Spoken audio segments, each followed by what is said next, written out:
Good afternoon, everybody. My name is Donna, and I'm your host of Donna's Edge Television, Radio, and Podcast Talk Show.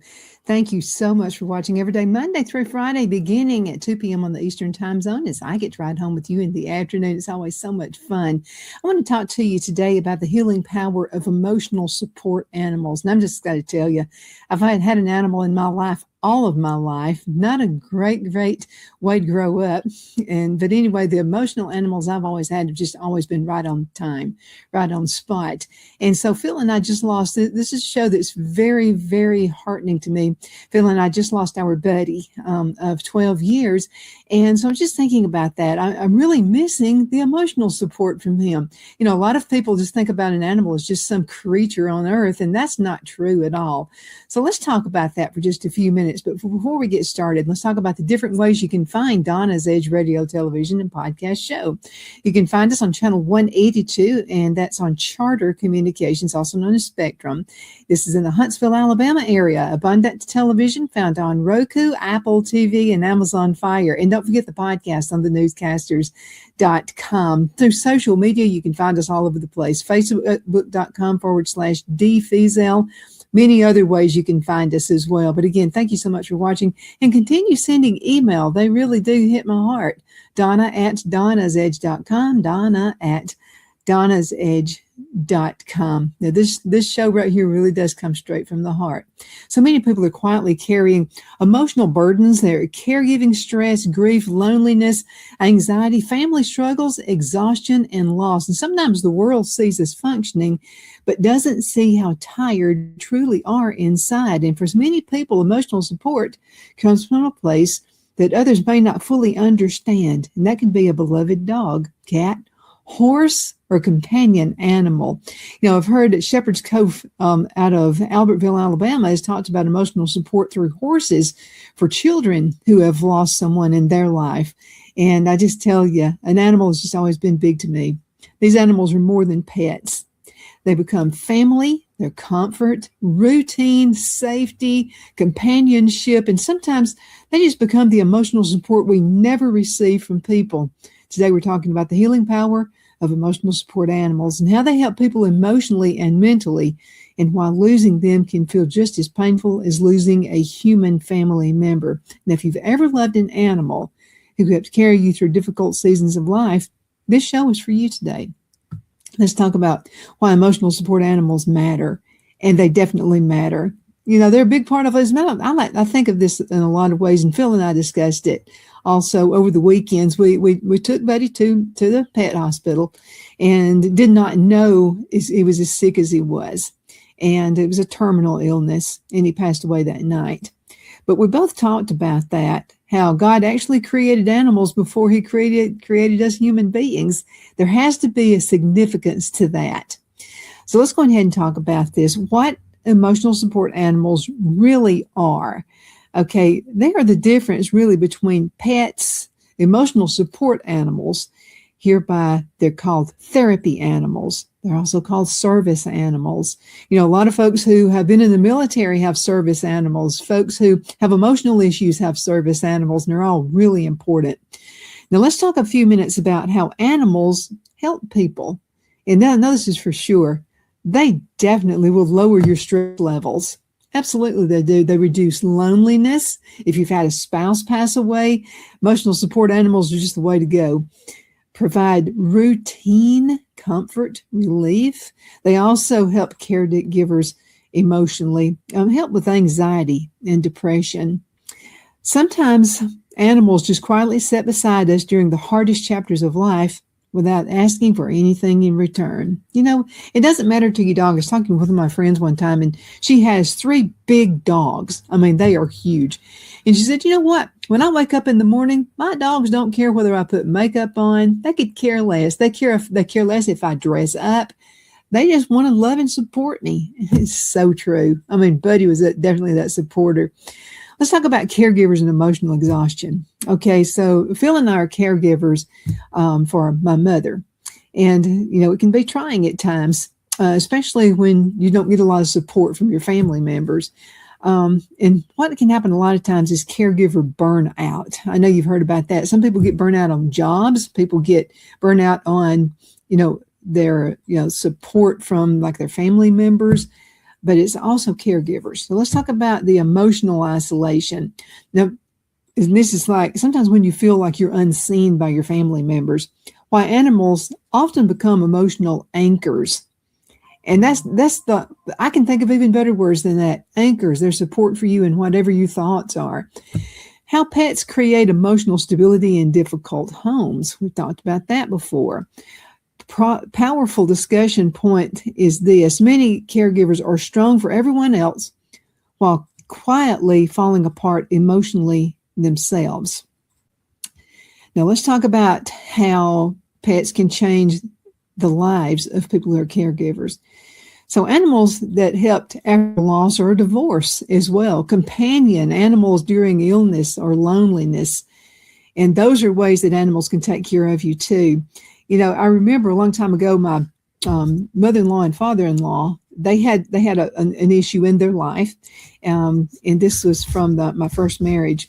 And so they got this dog, and this dog he's just a little feisty thing, and they really didn't care to have animals, especially inside the house. And so their daughter, Duane, suggested they get a dog.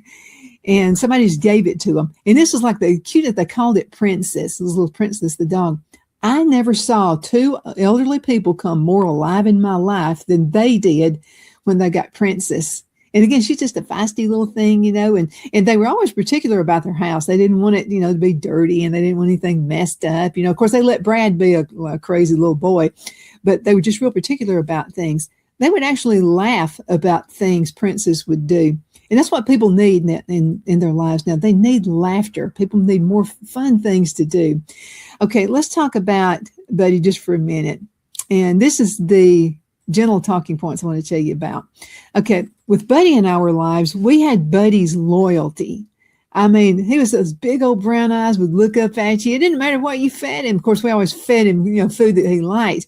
But he would just before he would eat, Phil would give him these little gentle commands. And there would be times Phil would say, now you can't eat until I hit the plate.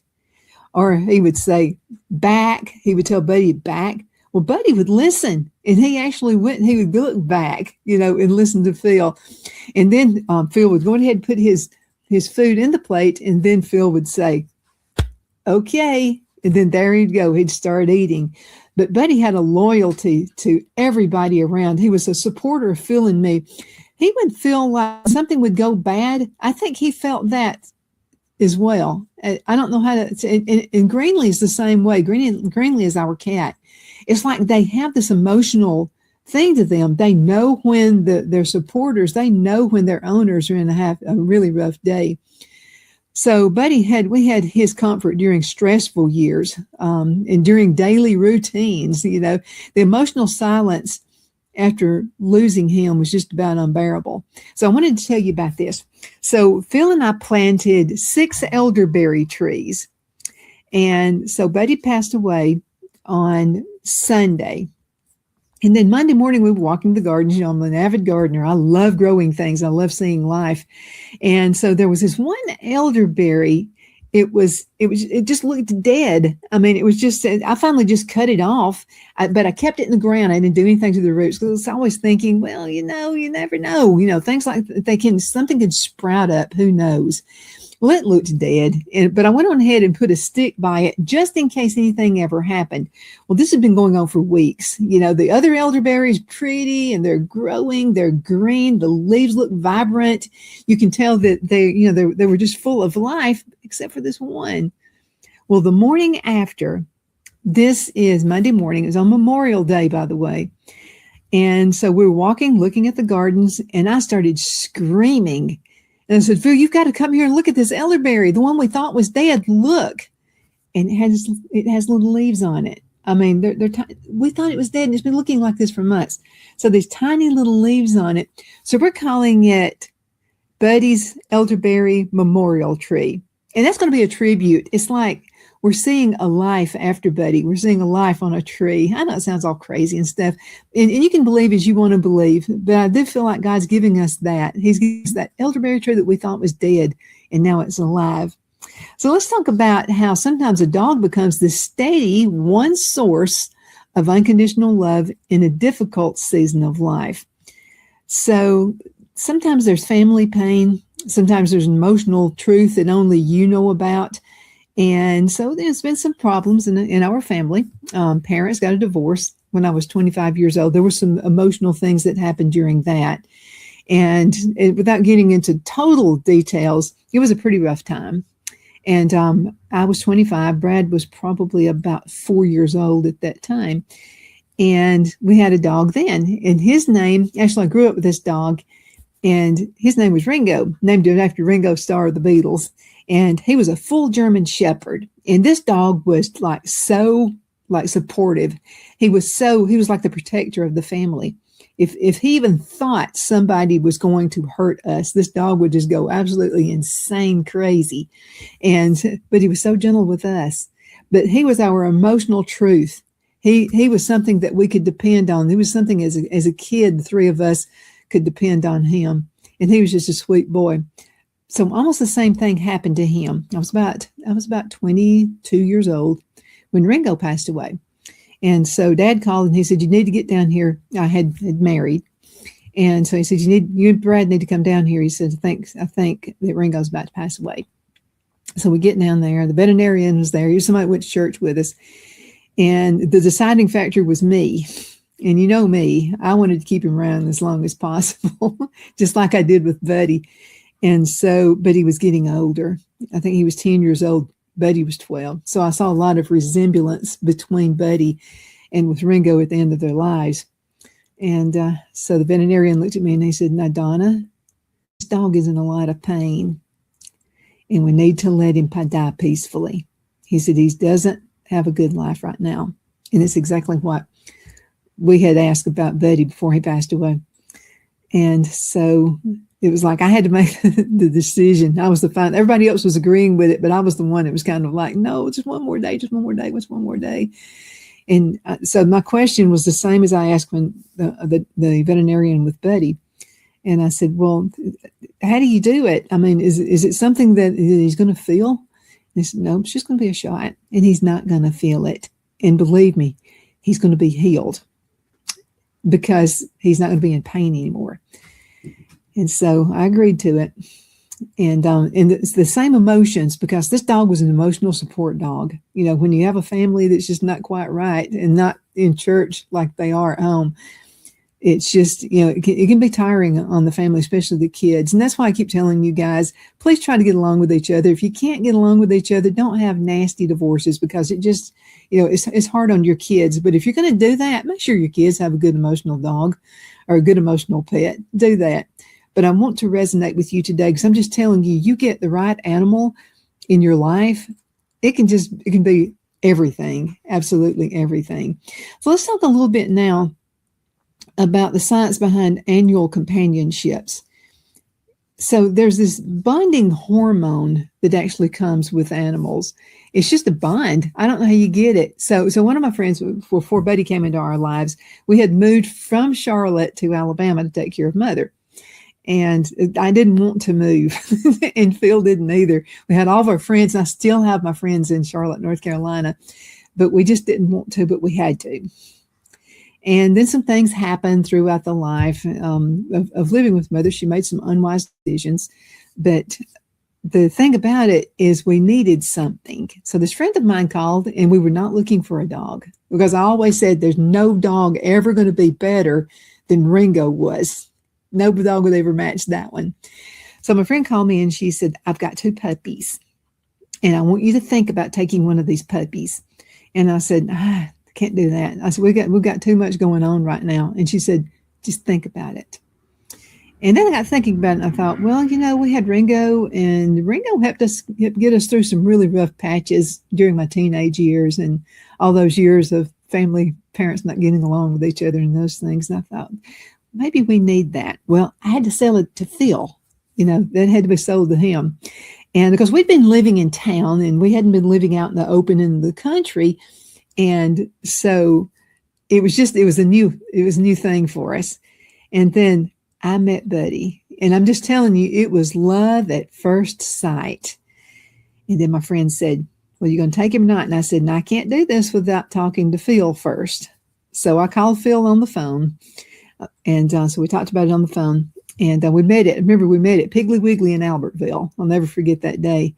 And Buddy was just looking, and he was just like wanting to be in my lap and everything else. He was just being so sweet. And then I said, Phil, you know what I want to do? And Phil said, I'm not going to try to talk you out of it. If that's what you want to do, bring him home. So we did. And I'm just going to tell you what, he melted Phil's heart too. It was just this bond. It's some kind of I don't know what you call it. It's an oxytocin is what they call it, but it's called the bonding hormone. And that's when you and an animal bond with each other. Let's go into a commercial break. I didn't even look and see what time it was. We're going to have to go into a break, and then we're going to be right back in just a few minutes. So you hang in there. Let's talk about emotional support animals. Twin City Used Car Sales has been serving drivers in the Northeast Alabama area for years with a quality selection of late model used cars, SUVs, and pickup trucks. On top of our extensive selection and competitive prices, we offer professional auto financing services for used car buyers of all credit levels. Whether you've just begun your search or you're ready to secure your next vehicle, at Twin City Used Car Sales, you will drive away with the vehicle of your dreams. The sales and finance staff at Twin City Used Car Sales looks forward to serving you, and you can apply for financing online before your visit to our used dealership in Gadsden, Alabama. Check us out on the web at twincityusedcars.com or go by our location at 901 First Avenue, Gadsden, Alabama. We sincerely look forward to serving you.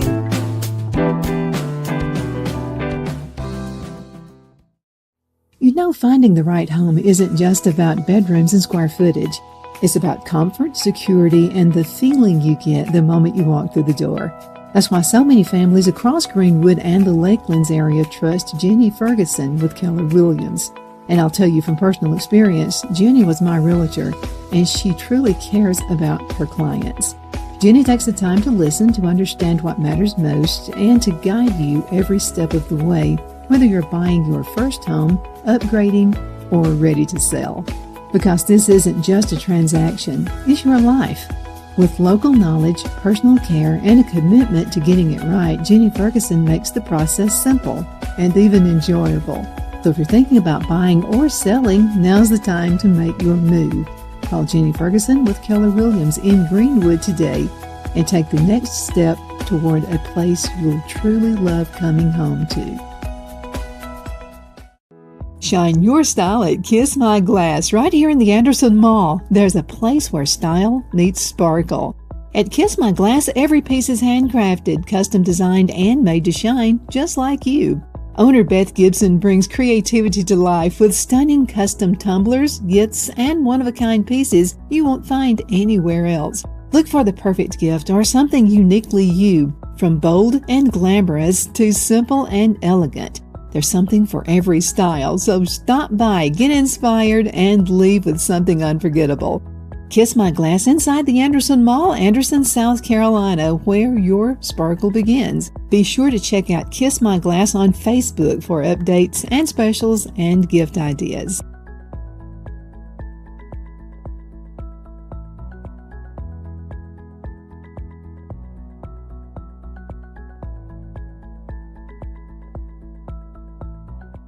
We're back. My name is Donna, and I'm your host of Donna's Edge television, radio, and podcast talk show. We're remembering Buddy on this episode, and I'm just telling you, I can't decide which dog was best, Ringo or Buddy. I'm going to say right now it might have been Buddy, and but Ringo very, very close next side to that as well. But I'm just going to tell you, Greenlee's good support too. And let me tell you something. When I had COVID, and Greenlee is a house cat. So when I had COVID, when Phil had COVID, he would not leave our sides. I mean, he was constantly on the bed with us. He was constantly laying there with us and just, always something wrong. And let me tell you this. I've mentioned Shepherd's Cove Thrift Shop in Shepherd's Cove before. They're in Albertville, Alabama. And so this is something that's absolutely true that happened. And so there was a cat that stayed at Shepherd's Cove. And they said that this cat would just go around to rooms, where the terminally ill patients were. And they said if that cat ever went and got on somebody's bed, that usually meant that it was feeling it, it was sensing it, that person was just about to pass away. And that was true. That cat knew. It's just that they have this, again, it's that bonding hormone that they have. What better? There's nothing better. I mean, that you can bond with something like that. And let me tell you something else about animals. They can absolutely lower your blood pressure. So when you've had a rough day at work, maybe your boss are not getting along with each other, maybe you're into it with somebody at work, whatever, and you come home and then it starts all over again with the family. You just go look at that animal. You just look at them and pet them. And I tell you what, your blood pressure is going to go down. There's just something God gives us these animals. And there's just something about those support animals that are going to take care of you. They do all the time. Let's talk about reduced stress hormones, that too. Because it's something about touching an animal or something about touching anything. Sometimes I can be having a rough time and Phil just holds my hand. And just holding your hand sometimes. Have you ever done that before? Have you ever just seen somebody and you could just tell that they were just having a rough time? And you really didn't say anything profound. All you did was just walked up to him and say something like, I hope you're having a good day. It could be somebody you don't know. You don't know what that's going to do for that person. That's absolutely going to help them. But just bonding, stress-reduced hormones, absolutely all there is. Companionship and emotional regulation. Oh, my goodness, companionship. A lot of people, especially, families are not close together anymore. I've always heard my grandparents talk about, there was a lot of siblings, a lot of brothers and sisters. They all kind of supported each other. I remember when my great grandmother was passing away, all of my grandmother's brothers and sisters, they were all there. They were all there supporting. They were there, when she was not well. They were there when she got pneumonia. They were there for everything, but they bonded and they would take turns staying the night and stuff like that. But now sometimes you're the only family member who does. And right now, Phil and I are going through that. But an animal can offer you companionship. When you just kind of want, you can't get away, but you need to get away somehow. Sometimes it's just in your mind, but sometimes it's just emotional regulation that can help get you through. And that's what an animal can do for you. I'm so glad we've got Buddy and that we also have Greenlee. Why routines with animals help depression and anxiety. Again, it's that human touch. You hear about, they say, well, the whole world is going to computers, there won't be any of this human touch. And that scares me because if we have no human touch, what's going to happen to us? What's going to happen to us mentally? What's going to happen to us if we get depression? What's going to happen if we have anxiety? And some people just don't really get close to people for some reason. Maybe they were hurt sometime in their life and they just really don't want to, but they have the animal support. And I remember saying a couple that lived right down the road from us when we were growing up in Cheehaw Acres in Oxford, Alabama. And so there was a couple, Mr. and Miss Parnell, they couldn't have kids. And she was a diabetic, and I think he had really high blood pressure or something. And so the adoption agency wouldn't let them adopt a child. As a matter of fact, I used to wish they could adopt us. I mean, they would have been the perfect parents. They were so loving and so supportive, but they were wonderful. But something, they had a dog and a cat. And I used to think, man, these people take better care of their dog and cat than most people take care of their kids. And this is something I thought was just so precious. So, and they would come by and want to take us. What they would do is they take their dog and cat to the Dairy Queen and get the dog and cat an ice cream. And they would stop by sometimes and say, ask your parents if you can come with us. We're about to go to the Dairy Queen. They were just good people. But they couldn't have kids. So they use these animals as their emotional support animals and with each other. And I think it helped them get by because they wanted kids so bad and they just couldn't have kids. But think about that. That was wonderful. Okay, let's talk about veterans. a lot of veterans have emotional support animals. And I've seen that time and time again where and they're really, really close to their animals. And that can help because it's something we don't think about. We just had Memorial Day, and Phil and I were watching this movie, and I'm pretty sure the movie was not even real to life. And there were so many things that were happening in this movie. I mean, they're going through, I hate to say this, but this is a time in a veteran's life, they were going through pure hell. I mean, they're seeing all these things happening. They're seeing their buddies being blown to bits, in war, all of these things. I would like to see us be more concerning to the veterans. And I think what President Trump is about to put in force, I hope this works out, where he wants to give support to the veterans instead of people who are here illegally. And to me, that's just a no-brainer, that you take care of the people who've built your country and take care of you. But, seniors, a lot of times, the families all live away, they went chasing those dreams and those things. And so, don't get to be around their grandkids. So the dogs and the cats get to be kind of their grandkids. I've actually heard of people who actually took their kids and grandkids out of the will and put their dog and cat in. Just hope the person caring for the dog and cat's going to take good care of them. I'd find a good person for that. Let's talk about people who have lost a spouse. That's got to be tough right there too. Having a more emotional support animal would really help. Something that you can talk to. That's what Phil and I would do. We would actually talk to Buddy, about things that would be coming up in the family. And that was just, it was just good to have him. Let's talk about empty nesters. Oh boy, you've had the house full of kids and then all of a sudden they're all gone. They're in college. They're living their own lives. A lot of times kids go to college and they don't move back home because they're going to meet somebody from off somewhere else, which means they move away. Like our Brad and Larissa live in Raleigh, North Carolina. That's a good 6 hours away. And we don't want to bother them with things, And so that's kind of what we've used our animals for, is kind of emotional support, just on everyday little trivial matters, so we don't want to bother the kids about that. But empty nesters can also use somebody, caregivers. I mentioned that again, but animals are a huge support. When you have nowhere to go, you can't leave the house, you're stuck right there, and that animal comes along and they just love on you. Let's talk about people living alone. Sometimes that just happens. Maybe you had no siblings, parents passed away or whatever. And so that's something that, you need an emotional support animal for that. I'm looking to see what time it is and I've got to hurry. Let's talk about grieving the loss of a pet. This is really important. So this is for me as much as it is for you. So let's talk about pet grief. Pet grief is real grief. Okay. Don't let anybody make fun of you. Don't let anybody tell you, oh, you're crazy in the head because it's just an animal. There's no such thing. It's just an animal. Sometimes society minimizes it. A loss of routine hurts. Like we were used to going out every single morning and feeding Buddy. We even Monday, we reached over to get Buddy's. We had a bowl that we would put Buddy's food in and, and put his vitamins and all that stuff in.